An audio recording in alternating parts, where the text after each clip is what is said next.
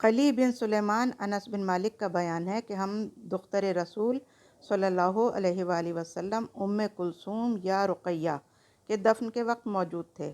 رسول خدا صلی اللہ علیہ وآلہ وسلم قبر کے سرہانے بیٹھ کر گریہ فرما رہے تھے۔ اچانک آپ نے فرمایا، کیا کوئی اس میں ایسا شخص ہے جس نے اپنی عورت سے مقارفہ ہم بستری نہ کی ہو؟ ابو طلحہ نے کہا، میں ہوں۔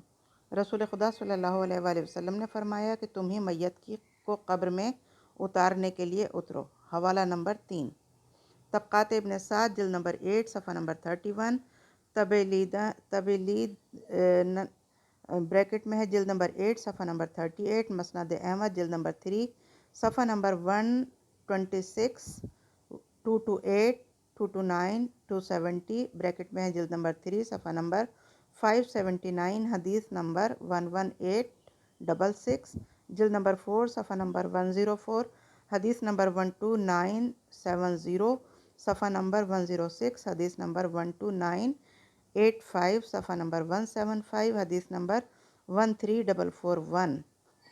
المستدرک علی الصحیحین جلد نمبر 4 صفحہ نمبر 47 بریکٹ میں ہے جلد نمبر 4 صفحہ نمبر 52، حدیث نمبر 6853۔ الروضۃ الانف جلد نمبر 2 صفحہ نمبر 107 بریکٹ میں ہے جلد نمبر 5 صفحہ نمبر 362۔ سنن بہقی جلد نمبر 4 صفحہ نمبر 53۔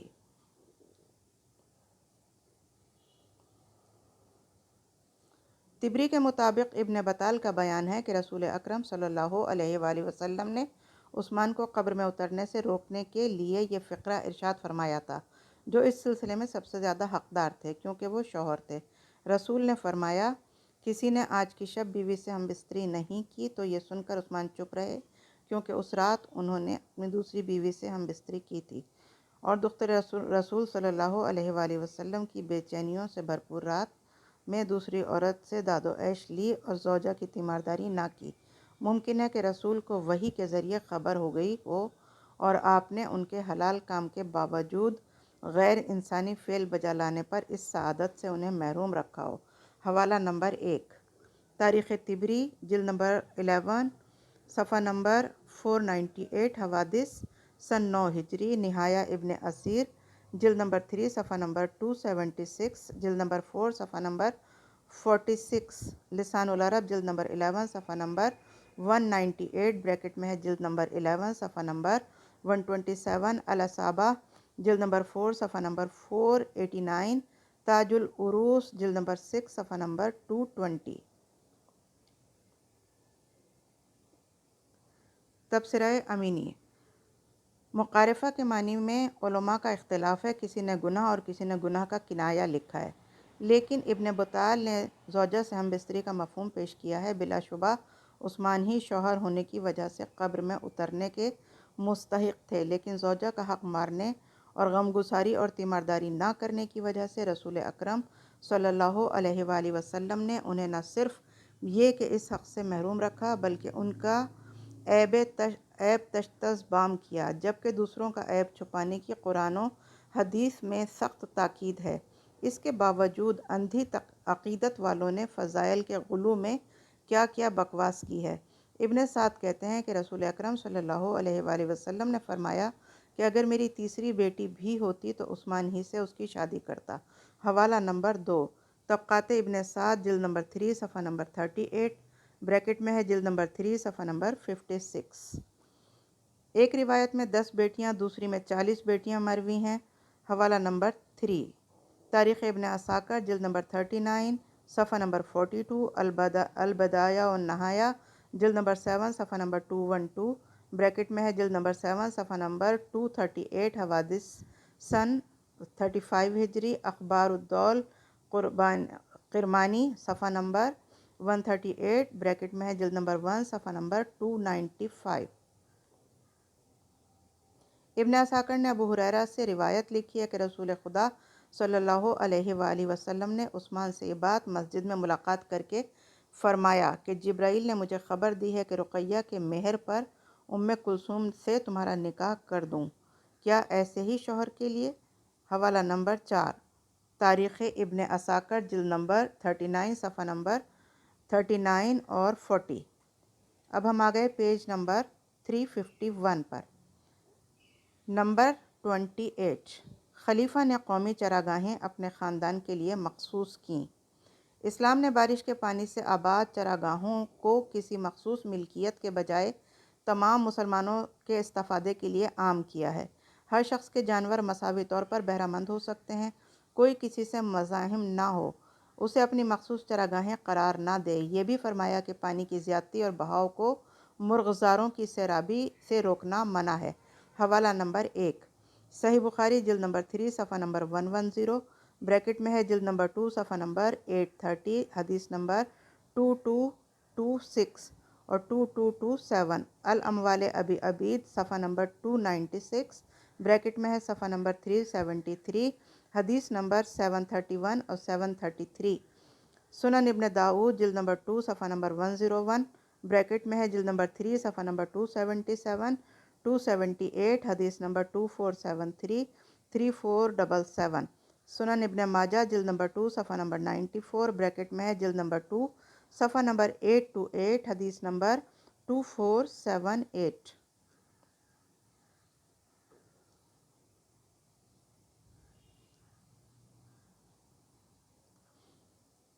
البتہ زمانہ جاہلیت میں بڑے لوگ جس زمین کو پسند کر لیتے اپنے چوپایوں اور اونٹوں کے لیے زبردستی قبضہ کر لیتے تھے، دوسروں کو اس سے مستفیض نہیں ہونے دیتے تھے۔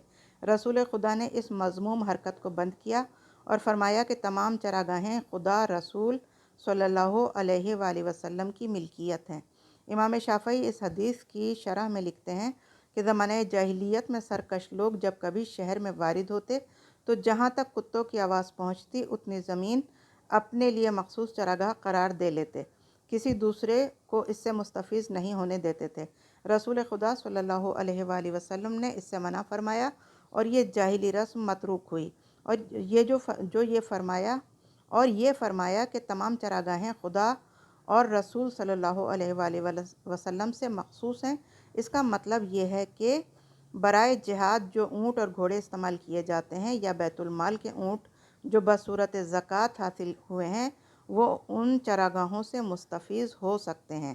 حوالہ نمبر 2، کتاب العلام جلد نمبر 3 صفحہ نمبر 208، بریکٹ میں ہے 4 صفحہ نمبر 47، معجم البلدان جلد نمبر 3 صفحہ نمبر 347، بریکٹ میں ہے جلد نمبر 5 صفحہ نمبر 301، نہایہ ابن اثیر جلد نمبر 1 صفحہ نمبر 297، بریکٹ میں ہے جلد نمبر 1 صفحہ نمبر 447، لسان العرب جلد نمبر 18 صفحہ نمبر 217، بریکٹ میں ہے جلد نمبر 3 صفحہ نمبر 348، تاج العروض جلد نمبر 10 صفحہ نمبر 99۔ چنانچہ عمر نے بقی کی چراگاہ بیت المال کے اونٹ اور جہاد کے گھوڑوں کے لیے مخصوص قرار دے دیا تھا۔ عمر کے نوکر ہی نے اس کو مخصوص کر لیا تھا تو عمر نے اسے ڈانٹا کہ مظلوموں کی آہ سے ڈرو۔ یہ قانون متفقہ طور سے رائج تھا۔ عثمان نے اپنی خلافت کے زمانے میں ٹیکس کے ذریعے حاصل شدہ زمینوں کو اپنے اونٹوں کی مخصوص چراگاہ بنا لیا۔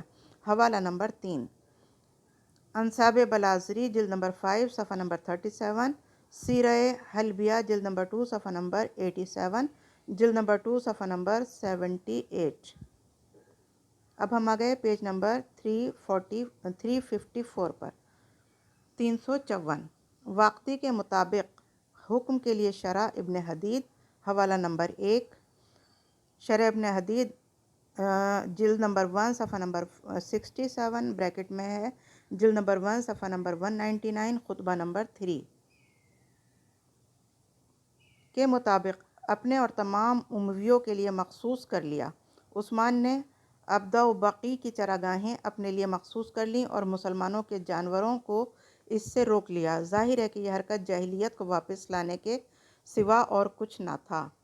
پوائنٹ نمبر 29 کا ہیڈنگ ہے، خلیفہ نے فدق کو مروان کی جاگیر بنا دیا۔ ابن قتیبہ، حوالہ نمبر 2، المعارف ابن قتیبہ صفحہ نمبر 84، بریکٹ میں ہے 195 اور 194، و ابو الفدا، حوالہ نمبر 3، تاریخ ابو الفدا جلد نمبر 1 صفحہ نمبر 168۔ کے مطابق فدق کی جاگیر رسول خدا صلی اللہ علیہ وآلہ وسلم نے فقراء کے لیے وقف کیا تھا۔ اسے عثمان نے مروان کے حوالے کر دی، چنانچہ لوگوں کی تنقید کا موضوع ایک یہ مسئلہ بھی تھا۔ ابو فدا لکھتے ہیں کہ فدق صدقہ پیغمبر تھا جسے فاطمہ سلام اللہ علیہا نے بعنوان میراث مطالبہ کیا۔ ابو بکر نے کہا کہ رسول نے فرمایا اگر ہم گروہ انبیاء میراث نہیں چھوڑتے، ہم جو چھوڑتے ہیں صدقہ ہوتا ہے، لیکن بعد میں عثمان نے اس جاگیر کو مروان کے حوالے کر دیا۔ یہ فدق اس کے قبضے میں عمر بن عبدالعزیز کے عہد تک رہا۔ ابن عبدالعزیز نے اس خاندان سے لے کر پھر اصلی حالت صدقہ پر قرار دے دیا۔ مروان کو فدق حوالے کرنے پر لوگوں کی تنقید کا اقرار سنن بیہقی عقد الفرید ابن ابی حدید میں بھی ہے، حوالہ نمبر 4۔ سنن بیہقی جلد نمبر 6 صفحہ نمبر 301، العقد الفرید جلد نمبر 2 صفحہ نمبر 261 بریکٹ میں ہے جلد نمبر 4 صفحہ نمبر 103، شرح ابن حدید جلد نمبر 1 صفحہ نمبر 67 بریکٹ میں ہے جلد نمبر 1 صفحہ نمبر 199 198 خطبہ نمبر 3۔ تبصرہ امینی، سمجھ میں نہیں آتا کہ جاگیر مروان کو دینا کس اعتبار سے صحیح تھا۔ اگر فدق غنیمت تھا تو تمام مسلمانوں کا حق تھا، خاص مروان کو دینا کیا معنی رکھتا ہے؟ اور اگر حق فاطمہ سلام اللہ علیہا تھا جیسا کہ آپ نے میراث ہبہ کے دعوے سے اس کا مطالبہ کیا تو بھی عثمان کو بخشش کا کوئی حق نہ تھا۔ پھر معاویہ نے بھی یہ حکم برقرار رکھا اور مختلف ادوار میں فدق کو الٹا پلٹا جاتا رہا۔ ابو بکر نے اپنے عمل سے فاطمہ کی تصدیق کی اور سند ملکیت فاطمہ کی تحریر لکھ دی تھی۔ اتنے میں عمر آ گئے اور لے کر اسے پارا پارا کر دیا۔ حوالہ نمبر 1۔ اب ہم آ گئے ہیں پیج نمبر 355 پر۔ حوالہ نمبر 1 میں جو کتابیں بیان کی گئیں، سیرہ حلبیہ جلد نمبر 3 صفحہ نمبر 391 بریکٹ میں ہے جلد نمبر 3 صفحہ نمبر 362۔ 30 نمبر کی ہیڈنگ ہے اموال و صدقات کے متعلق خلیفہ کی رائے۔ فدق ہی پر منحصر نہیں، تمام اموال و غنائم صدقات کے متعلق خلیفہ کا نقطہ نظر شرمناک تھا۔ وہ کہتے تھے کہ یہ مال خدا ہے اور میں خلیفہ خدا ہوں، اس لیے وہ سمجھتے تھے کہ میں جس طرح چاہوں اسے تصرف میں لاؤں۔ اسی لیے امیر المومنین نے ان کے متعلق خطبہ شقشقیہ میں فرمایا، اس قوم کا تیسرا متکبرانہ انداز میں پیٹ پھلا کے اپنے چارہ اور لید کی چھیچا لیدر میں کھڑا ہو گیا، اور اس کے ساتھ ساتھ اس کے باپ کی اولاد بنی امیہ بھی کھڑی ہو گئی اور خدا کا مال خوب چبا چبا کر کھانے لگا جیسے اونٹ فصل ربی کی گھاس کو کھاتا ہے۔ حوالہ نمبر 2، شرح ابن حدید جلد نمبر 1 صفحہ نمبر 35 صفحہ نمبر 49 خطبہ نمبر 3۔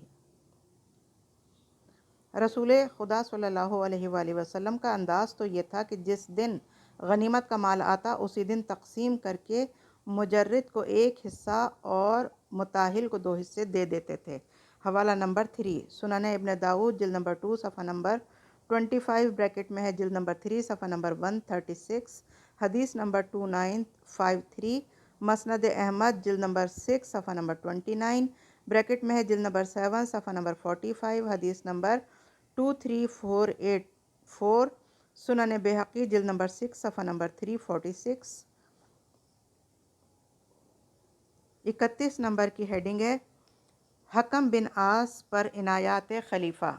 صدقات قضائیہ کو اپنے چچا مطرود بارگاہ رسول خدا صلی اللہ علیہ وآلہ وسلم حکم بن ابی عاص کو بخش دیا۔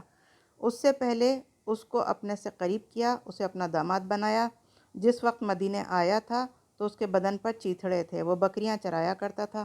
جن لوگوں نے اس کی یہ حالت دیکھی تھی، خلیفہ کی دامادی کے بعد دیکھا کہ ریشمی کپڑوں میں ملبوس قبائے اشراف سے آراستہ تھا۔ حوالہ نمبر 4، تاریخ یعقوبی جلد نمبر 2 صفحہ نمبر 41 بریکٹ میں ہے جلد نمبر 2 صفحہ نمبر 164۔ بلازری کے مطابق اصحاب کا عثمان پر سخت ترین اعتراض ایک یہ تھا۔ حوالہ نمبر 5، انصاب بلازری جلد نمبر 5 صفحہ نمبر 28۔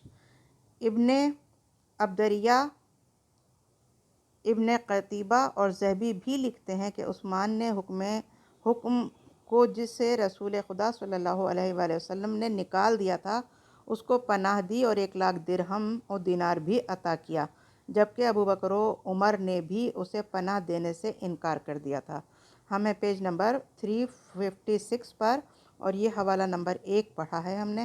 حوالہ نمبر 1 میں کتابیں دی گئی ہیں: المعارف ابن قتیبہ صفحہ نمبر 84، العقد الفرید جلد نمبر 2 صفحہ نمبر 261 بریکٹ میں جلد نمبر 4 صفحہ نمبر 103، محاضرات راغب میں ہے جلد نمبر 2 صفحہ نمبر 212، مجلد 2 جلد 4 صفحہ 476، میرۃ الجنان جلد نمبر 1 صفحہ نمبر 85، تاریخ الاسلام ذہبی بریکٹ میں ہے صفحہ نمبر 366 365، حوادث سن 31 ہجری۔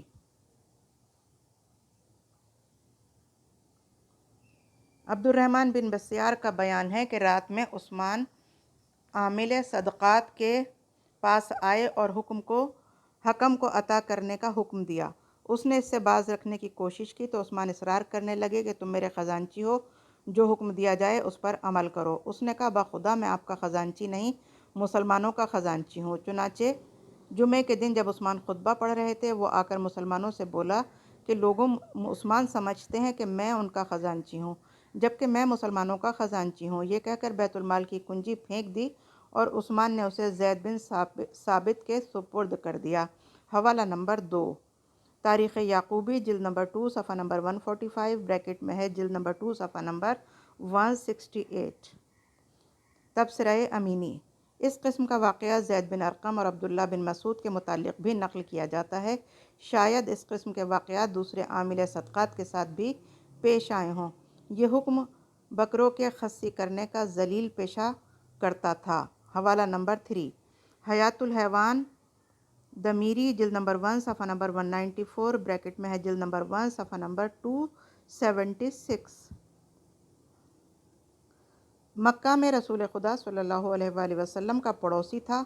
اس نے اور ابو لہب نے رسول خدا صلی اللہ علیہ وآلہ وسلم کو بہت زیادہ اذیتیں دی تھیں۔ حوالہ نمبر 4، سیرہ ابن ہشام جلد نمبر 2 صفحہ نمبر 25 بریکٹ میں ہے جلد نمبر 2 صفحہ نمبر 57۔ طبرانی کے مطابق یہ رسول اللہ صلی اللہ علیہ وآلہ وسلم کی نقل اتارتا تھا۔ رسول خدا نے بد دعا دی تو ہمیشہ پلک جھپکاتا رہا۔ مالک بن دینار کہتے ہیں کہ رسول اکرم صلی اللہ علیہ وآلہ وسلم کے ساتھ مسخرہ پن کرنے لگا اور بد دعائے رسول کی وجہ سے ہمیشہ جسم میں راشا رہا اور 1 مہینے بے ہوش بھی رہا۔ حوالہ نمبر 5، الاصابہ جلد نمبر 1 صفحہ نمبر 345 346 بریکٹ میں ہے نمبر 1781، سیرہ حلبیہ جلد نمبر 1 صفحہ نمبر 337 بریکٹ میں ہے جلد نمبر 1 صفحہ نمبر 317، الفائق زمخشری جلد نمبر 2 صفحہ نمبر 305 بریکٹ میں ہے جلد نمبر 4 صفحہ نمبر 5758، تاج العروس جلد نمبر 6 صفحہ نمبر 35۔ اب ہم آگئے پیج نمبر 357 پر۔ بلازری کے مطابق اس کے خرافات سے تنگ آ کر رسول خدا صلی اللہ علیہ وآلہ وسلم نے اسے طائف میں جلا وطن کر دیا تھا۔ حوالہ نمبر 1، انساب بلازری جلد نمبر 5 صفحہ نمبر 27۔ واقدی کہتے ہیں کہ زمانہ عثمان میں مدینے میں اس کا انتقال ہوا۔ عثمان نے اس کی نماز جنازہ پڑھی اور قبر پر چادر چڑھائی۔ اس کے متعلق لعنت رسول صلی اللہ علیہ وآلہ وسلم کے اکثر واقعات منقول ہیں۔ حوالہ نمبر 2، انساب بلازری جلد نمبر 5 صفحہ نمبر 126، المستدرک علی الصحیحین جلد نمبر 4 صفحہ نمبر 481، جلد نمبر 4 صفحہ نمبر 528، حدیث نمبر 8484، سیرہ حلبیہ جلد نمبر 1 صفحہ نمبر 337 اور جلد نمبر 1 صفحہ نمبر 317۔ قرآن میں بھی اس پر لعنت ہے۔ حوالہ نمبر 3، در منشور جلد نمبر 4 صفحہ نمبر 191 بریکٹ میں ہے جلد نمبر 5 صفحہ نمبر 309 310، سیرہ حلبیہ جلد نمبر 1 صفحہ نمبر 337، تفسیر فتح القدیر جلد نمبر 3 صفحہ نمبر 231، جلد نمبر 3 صفحہ نمبر 240، تفسیر روح المعانی جلد نمبر 15 صفحہ نمبر 107، تفسیر قرطبی جلد نمبر 10 صفحہ نمبر 286 بریکٹ میں ہے جلد نمبر 10 صفحہ نمبر 185. تفسیر خازن جلد نمبر 3 صفحہ نمبر 169. دلائل نبوہ بحقی بریکٹ میں ہے جلد نمبر 6 صفحہ نمبر 511. 32 نمبر کی ہیڈنگ ہے مروان کو بخشش و عطا. حکم کے بیٹے اور اپنی بیٹی ام ابان کے شوہر مروان کو افریقہ کے مال غنیمت کا سارا خمس 5 لاکھ عطا کیا. چنانچہ اس بارے میں عبد الرحمن حجمی نے اشعار بھی کہے ہیں. حوالہ نمبر 4 المعارف صفحہ نمبر 84 بریکٹ میں ہے صفحہ نمبر 195. تاریخ ابو الفدا جلد نمبر 1 صفحہ نمبر 168. انصاب بلازری جلد نمبر 5 صفحہ نمبر 138. العقد الفرید جلد نمبر 2 صفحہ نمبر 261 بریکٹ میں جلد نمبر 4 صفحہ نمبر 103. ابن کثیر کے مطابق واقعی بیان کرتا ہے کہ عثمان نے افریقہ سے 2 لاکھ دینار اور 20,000 دینار طلائی پر مصالحت کر لی. عثمان نے وہ ساری رقم کشادہ دستی کے ساتھ حکم یا مروان کو مرحمت فرما دی. کامل ابن اثیر میں ہے کہ لوگوں نے اس بارے میں بھی عثمان کی بہت زیادہ مذمت کی. مروان بھی حکم کی طرح بزبان رسول صلی اللہ علیہ وآلہ وسلم ملعون تھا. اس کے سیاہ کارناموں سے تاریخ کے صفحات بھرے پڑے ہیں. حوالہ نمبر 5 البدایہ والنہایہ جلد نمبر 7 صفحہ نمبر 152 بریکٹ میں ہے جلد نمبر 7 صفحہ نمبر 170. حوادث سن 27 ہجری. اب ہم آ گئے پیج نمبر 358 پر. 33 نمبر کی ہیڈنگ ہے حارث بن حکم کو بدل و بخشش.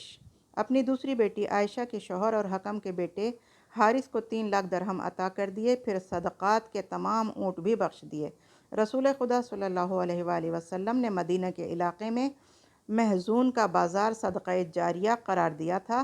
عثمان نے وہ حارث کے حوالے کر دیا. حوالہ نمبر 1 تاریخ کامل جلد نمبر 3 صفحہ نمبر 38 بریکٹ میں جلد نمبر 2 صفحہ نمبر 237. تبصرہ امینی. ان تینوں عطایا کی کوئی شرعی یا منطقی توجیہ نہیں کی جا سکتی.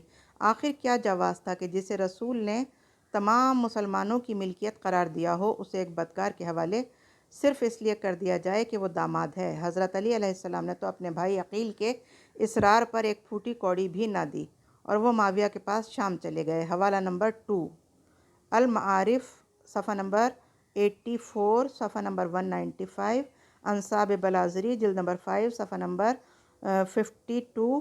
العقد الفرید جلد نمبر 2 صفحہ نمبر 261.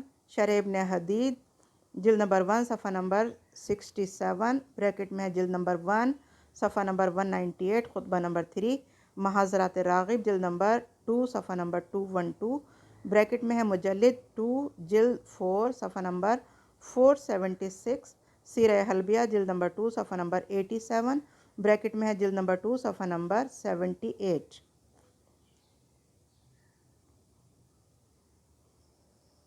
34 نمبر کی ہیڈنگ ہے سعید بھی نہال ہو گئے. خلیفہ نے سعید بن عاص کو 1 لاکھ درہم دے دیے. لوگوں نے اس بات پر بھی عثمان کی بہت مذمت کی. یہ عاص بھی رسول اکرم صلی اللہ علیہ وآلہ وسلم کو بہت ستاتا تھا. سعید اسی کا بیٹا ہے. جب ولید کی حالت نماز میں شراب خوری پر اسے برطرف کیا گیا تو کوفے کا وہی گورنر بنا تھا. انتہائی بدکار. اس نے عراق کے مرغزاروں کو باغ بنا دیا تھا. 35 نمبر کی ہیڈنگ ہے ولید بن عقبہ بھی نہال ہو گئے. خلیفہ نے اپنے مادری بھائی ولید بن عقبہ بن ابی محیط بن ابی عمر بن امیہ کے لیے عبداللہ بن مسعود سے بیت المال کا تمام مال قرض مانگا. ایسا عموماً عمال کیا کرتے تھے. ابن مسعود نے دے دیا. پھر جب دوبارہ مانگا تو ابن مسعود نے پہلے قرض کا مطالبہ کیا. ولید نے عثمان سے خط و کتابت کی اور ابن مسعود قرض کا مطالبہ کر رہے ہیں. عثمان نے ابن مسعود کو لکھا کہ تم صرف میرے خزانچی ہو. ولید سے آئندہ قرض کا مطالبہ نہ کرنا. ابن مسعود یہ کہتے ہوئے کنجیاں پھینک دیں کہ میں سمجھتا تھا کہ میں مسلمانوں کا خزانچی ہوں. اگر تمہارا خزانچی ہوں تو مجھے نوکری کی ضرورت نہیں ہے. پھر وہ کوفے میں ہی سکونت پذیر ہو گئے. حوالہ نمبر 1 انصاب بلازری جلد نمبر 5 صفحہ نمبر 30. یہ ولید وہی ہے جس کا باپ عقبہ رسول کا پڑوسی تھا اور سب سے زیادہ رسول خدا صلی اللہ علیہ وآلہ وسلم کو اذیتیں پہنچاتا تھا۔ عائشہ کی روایت ہے کہ رسول نے فرمایا، میرے دو پڑوسی بڑے موذی ہیں، ایک ابو لہب اور دوسرا عقبہ۔ حوالہ نمبر 2، طبقات ابن سعد، جلد نمبر 1 صفحہ نمبر 186، مطبوعہ مصر، بریکٹ میں ہے جلد نمبر 1 صفحہ نمبر 201۔ یہ رسول کی دشمنی میں حد سے تجاوز کر گیا تھا۔ حوالہ نمبر 3، سیرہ ابن حشام، جلد نمبر 2 صفحہ نمبر 25، بریکٹ میں ہے جلد نمبر 2 صفحہ نمبر 57۔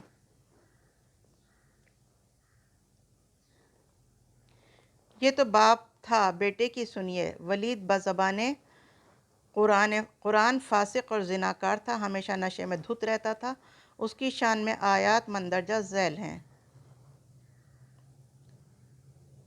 اِنَّ جَاءَکُمْ فاسق، 4 نمبر کا حوالہ ہے۔ استیعاب، جلد نمبر 2 صفحہ نمبر 620۔ القسم الرابع، جلد نمبر 1553، نمبر 2721۔ اسد الغابہ، جلد نمبر 5 صفحہ نمبر 90، بریکٹ میں جلد نمبر 5 صفحہ نمبر 451، نمبر 5468۔ اگر بدکار کوئی خبر لے کر آئے تو اسی سے ثبوت مانگو، نیز یہ کہ مومن و فاسق یکساں نہیں ہیں۔ حوالہ نمبر 5، حجزۃ الخطیب، جلد نمبر 2 صفحہ نمبر 23، تفسیر طبری، جلد نمبر 21 صفحہ نمبر 62، بریکٹ میں ہے مجلد 11، جلد نمبر 21 صفحہ نمبر 107۔ الاغانی، جلد نمبر 4 صفحہ نمبر 185، بریکٹ میں ہے جلد نمبر 5 صفحہ نمبر 153۔ تفسیر خازن، جلد نمبر 2 صفحہ نمبر 470، بریکٹ میں ہے جلد نمبر 3 صفحہ نمبر 447۔ اسی نے مسجد کوفہ میں حالت سجدہ میں قے کر دیا اور پھر مامومین سے پوچھا، کہو تو مزید 4 رکعت پڑھا دوں؟ پھر مستی میں اشعار پڑھنے لگا۔ 36 نمبر کی ہیڈنگ ہے، بیت المال سے عبداللہ کو بخشش۔ خلیفہ نے عبداللہ بن خالد کو 30,000 درہم بخش دیے۔ حوالہ نمبر 6۔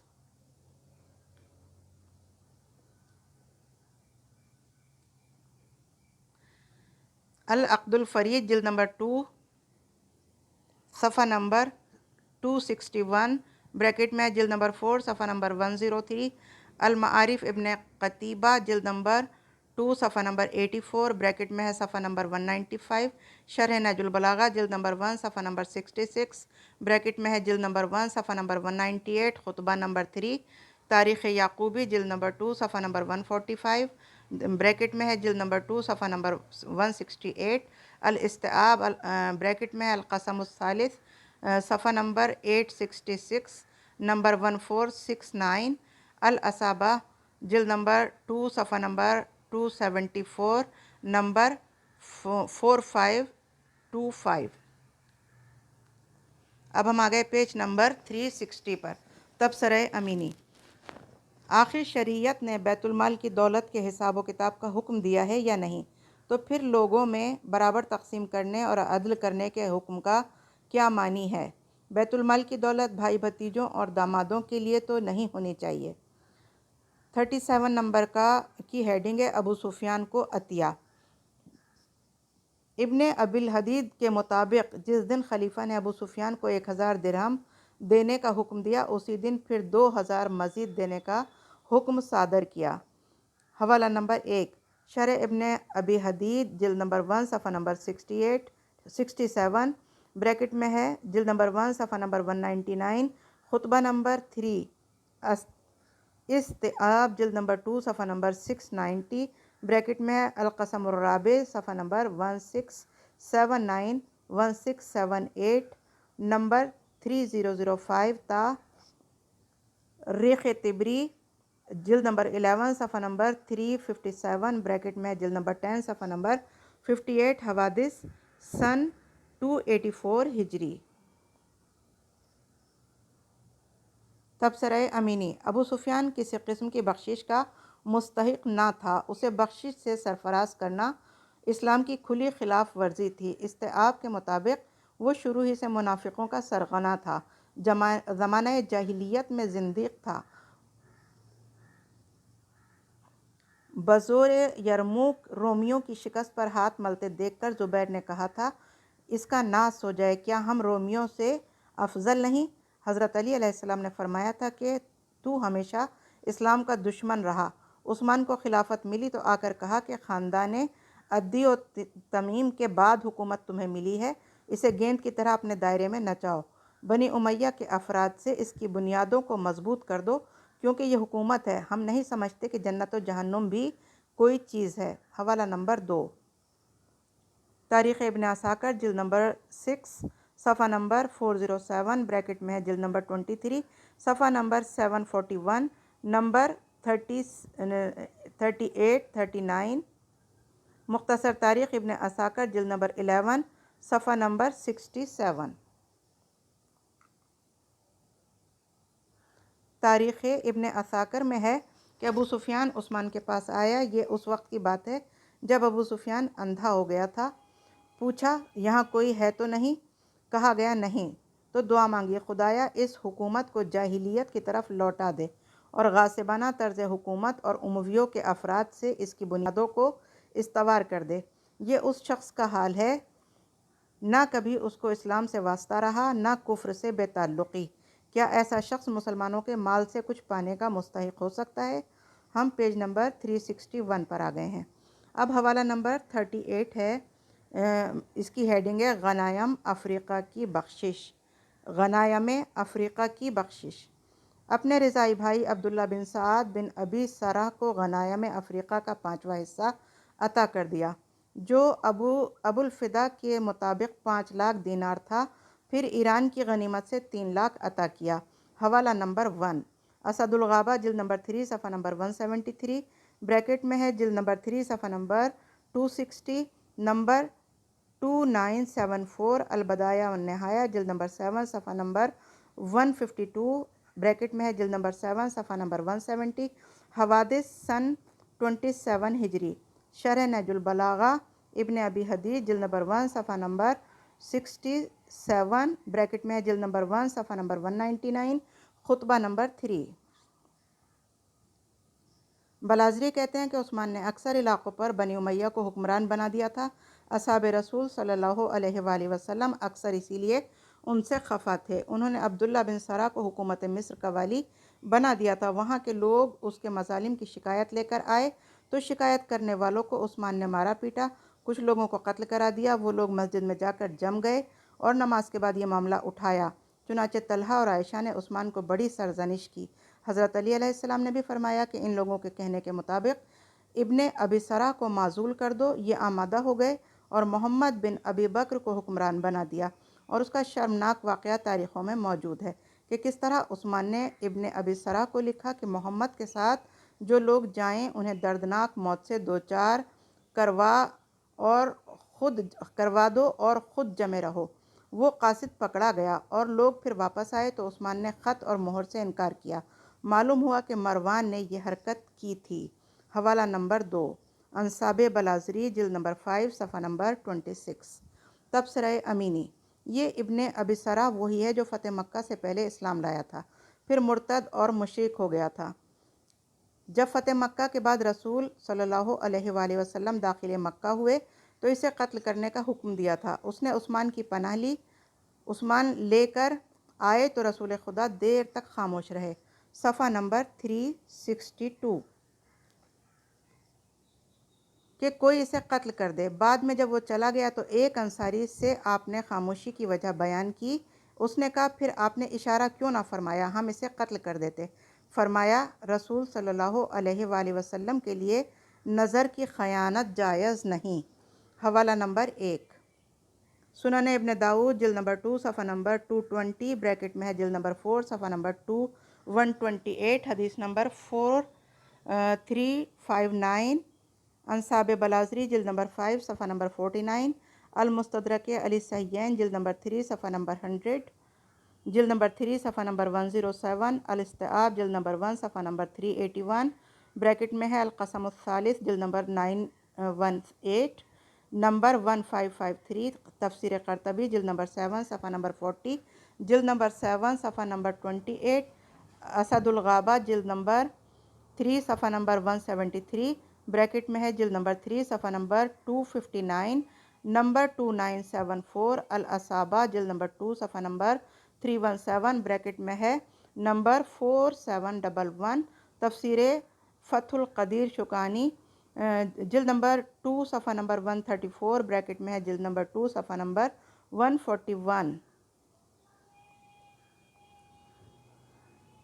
اس کے کفر کی شہادت کے طور پر قرآن میں آیات بھی نازل ہوئیں۔ حوالہ نمبر 2 انصاب بلازری جلد نمبر 5 صفحہ نمبر 49 تفسیر قرطبی جلد نمبر 7 صفحہ نمبر 40 بریکٹ میں ہے جلد نمبر 7 صفحہ نمبر 2728 تفسیر بیضاوی جلد نمبر 1 صفحہ نمبر 391 جلد نمبر 1 صفحہ نمبر 12 صفحہ نمبر 312 اور 311 تفسیر کشاف جلد نمبر 1 صفحہ نمبر 461 بریکٹ میں ہے جلد نمبر 2 صفحہ نمبر 64 اور 45 تفسیر کبیر جلد نمبر 4 صفحہ نمبر 96 بریکٹ میں ہے جلد نمبر 13 صفحہ نمبر 84 تفسیر خازن جلد نمبر 2 صفحہ نمبر 37 بریکٹ میں ہے جلد نمبر 2 صفحہ نمبر 35 تفسیر نصفی مطبوعہ برحاشیہ تفسیر خازن جلد نمبر 2 صفحہ نمبر 37 بریکٹ میں ہے جلد نمبر 3 صفحہ نمبر 116 تفسیر فتح قدیر شوکانی جلد نمبر 2 صفحہ نمبر 133 اور 135 بریکٹ میں ہے جلد نمبر 2 صفحہ نمبر 140 تفسیر طبری مجلد 5 جلد نمبر 7 صفحہ نمبر 274۔ اب ہیڈنگ ہے 39 نمبر کی برکت خلیفہ سے بھرے پورے خزانے۔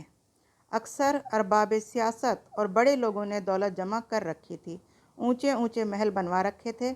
یہ سب اموی حکومت کی برکت تھی جو کتاب خدا اور سنت رسول صلی اللہ علیہ وآلہ وسلم کے برخلاف صرف دنیا پرستی پر استوار تھی۔ ان کی فہرست دیکھیے۔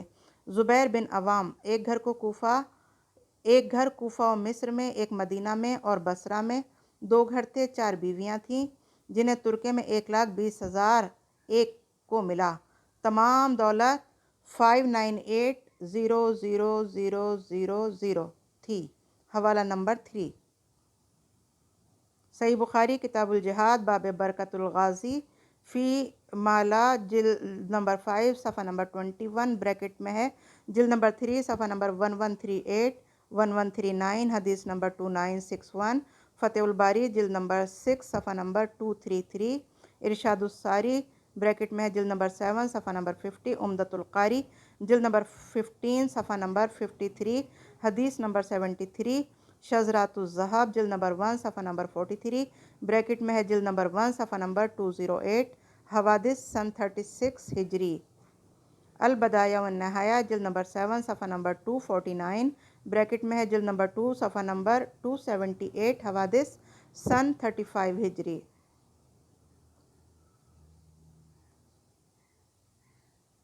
طبقات بن سعد میں ہے کہ زبیر نے مصر و اسکندریہ اور کوفہ میں جائیدادیں خریدی تھیں۔ حوالہ نمبر 4 طبقات ابن سعد جلد نمبر 3 صفحہ نمبر 77 بریکٹ میں ہے جلد نمبر 3 صفحہ نمبر 110۔ اب ہم آگئے پیج نمبر 363 پر۔ ان سے اتنا غلہ آتا تھا کہ مدینہ کے کئی گودام بھر جاتے تھے۔ مسعودی کے مطابق 1000 گھوڑے، 1000 غلام و 1000 کنیزیں تھیں۔ حوالہ نمبر 1 مروج الذہاب جلد نمبر 1 صفحہ نمبر 434 بریکٹ میں ہے جلد نمبر 2 صفحہ نمبر 350۔ طلحہ بن عبید اللہ نے کوفہ میں سربا فلق قصر بنوایا تھا۔ عراق میں جو غلہ آتا تھا اس کی قیمت 1000 دینار طلائی روزانہ تھی۔ مسرات کے غلے اس سے کہیں زیادہ تھے۔ طلحہ کی بیوی کہتی ہے کہ ان کے خزانے میں 2,20,000 تھا۔ جائیداد اور درختوں کی قیمت 30 لاکھ تھی۔ عمرو آس کہتے تھے کہ طلحہ کی دولت 100 گائے کی کھال میں بھر جائے گی۔ بعض روایات میں ہے کہ 300 گائے کی کھال۔ حوالہ نمبر 2 طبقات ابن سعد جلد نمبر 3 صفحہ نمبر 158 بریکٹ میں ہے جلد نمبر 3 صفحہ نمبر 221 انصاب بلازری جلد نمبر 5 صفحہ نمبر 7 مروج الذہب جلد نمبر 1 صفحہ نمبر 434 بریکٹ میں ہے جلد نمبر 2 صفحہ نمبر 350 العقد الفرید میں بریکٹ میں ہے جلد نمبر 2 صفحہ نمبر 279 پھر بریکٹ میں ہے جلد نمبر 4 صفحہ نمبر 129 ریاض النظر جلد نمبر 2 صفحہ نمبر 258 بریکٹ میں ہے جلد نمبر 3 صفحہ نمبر 228 227 دول الاسلام ذہبی جلد نمبر 1 صفحہ نمبر 18 صفحہ نمبر 22-23 خلاصۃ الخزرجی صفحہ نمبر 152 بریکٹ میں ہے جلد نمبر 2 صفحہ نمبر 12 نمبر 3195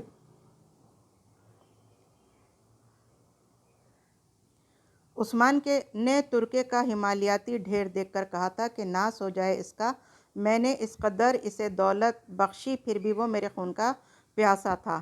عبد الرحمن بن عوف کے پاس 1000 اونٹ، 13000 بکریاں، 100 گھوڑے تھے جو بقی کی چراگاہ میں چرتے تھے۔ مقام جرف میں صرف 20 اونٹ آبپاشی کے لیے مخصوص تھے۔ اس قدر سونا چھوڑا تھا کہ انہیں تقسیم ترکہ کے لیے بھالے سے توڑنا پڑا۔ ان کی 4 بیویاں تھیں، ہر ایک کو 80,000 سکے ملے۔ ایک عورت کو مرض الموت میں طلاق دی تھی تو اسے 83,000 دینار طلا پر راضی کیا گیا۔ ایک قصر بنوایا تھا جس میں 100 گھوڑے، 1000 اونٹ اور 10,000 بکریاں تھیں۔ حوالہ نمبر 3 طبقات ابن سعد جلد نمبر 3 صفحہ نمبر 96 مطبوعہ لیدن بریکٹ میں جلد نمبر 3 صفحہ نمبر 136 مروج الذہب جلد نمبر 1 صفحہ نمبر 434 بریکٹ میں ہے جلد نمبر 2 صفحہ نمبر 350 تاریخ یعقوبی جلد نمبر 2 صفحہ نمبر 146 بریکٹ میں ہے جلد نمبر 2 صفحہ نمبر 170 صفت الصفوہ جلد نمبر 1 صفحہ نمبر 138 جلد نمبر 1 صفحہ نمبر 355 نمبر 8 ریاض النظرۃ جلد نمبر 2 صفحہ نمبر 291 بریکٹ میں ہے جلد نمبر 4 صفحہ نمبر 272 سعد بن وقاص نے 2,50,000 درہم ترکہ میں چھوڑا۔ قصر عتیق بڑا شاندار بنوایا تھا۔ حوالہ نمبر 4 طبقات ابن سعد جلد نمبر 3 صفحہ نمبر 105 بریکٹ میں ہے جلد نمبر 3 صفحہ نمبر 149 148 مروج الذہب جلد نمبر 1 صفحہ نمبر 434 بریکٹ میں ہے جلد نمبر 2 صفحہ نمبر 350 یالی بن امیہ نے 5 لاکھ دینار طلائی چھوڑا، اس کے علاوہ لوگوں پر ان کا بہت زیادہ قرض تھا۔ حوالہ نمبر 1 مروج الذہب جلد نمبر 1 صفحہ نمبر 434 بریکٹ میں ہے جلد نمبر 2 صفحہ نمبر 351 زیاد بن ثابت جو عثمان کے پکے حمایتی تھے، ان کے سونے کی اینٹوں کو بھالے سے توڑا گیا تو ترکہ تقسیم ہوا۔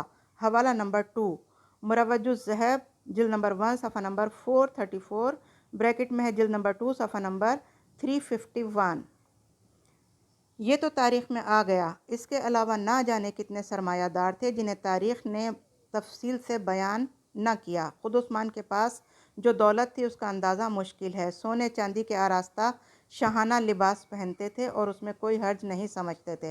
محمد بن ربیعہ کہتے ہیں کہ میں نے عثمان کے پاس 100 دینار کی ریشمی چادر دیکھی، مجھ سے فرمایا یہ میری بیوی نائلہ کی ہے جو صرف وہی استعمال کرتی ہے۔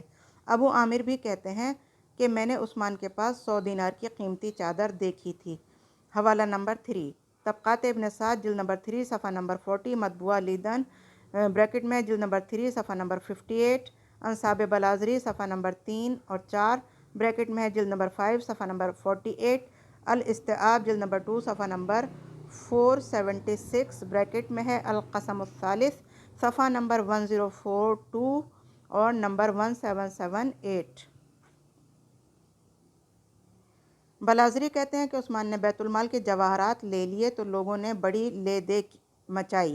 وہ غصے میں کہنے لگے یہ خدا کا مال ہے اور میں خدا کا خلیفہ ہوں، اس لیے جس طرح چاہوں استعمال کروں۔ حضرت علی علیہ السلام نے فرمایا کہ اگر تم نے ایسا کیا تو ہم ایسا نہیں ہونے دیں گے۔ ابن سعد حوالہ نمبر 4 طبقات ابن سعد جلد نمبر 3 صفحہ نمبر 53 بریکٹ میں ہے جلد نمبر 3 صفحہ نمبر 77 اور 76 اور مسعودی حوالہ نمبر 5۔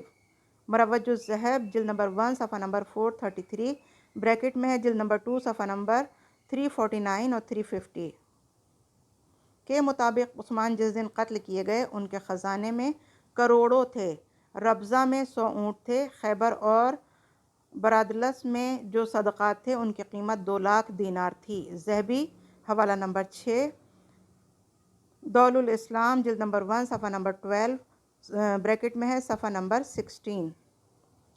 ذہبی کہتے ہیں کہ 100 غلام ترکے میں چھوڑے، اس کے علاوہ بہت زیادہ گھوڑے اور اونٹ تھے۔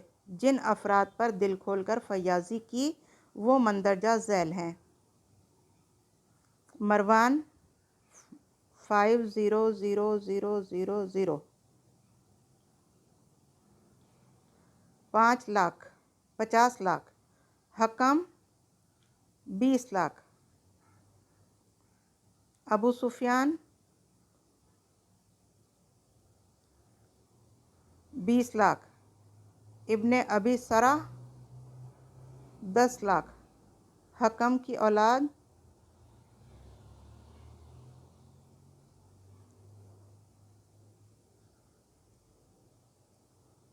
20,20,000، مروان 2 لاکھ، طلحہ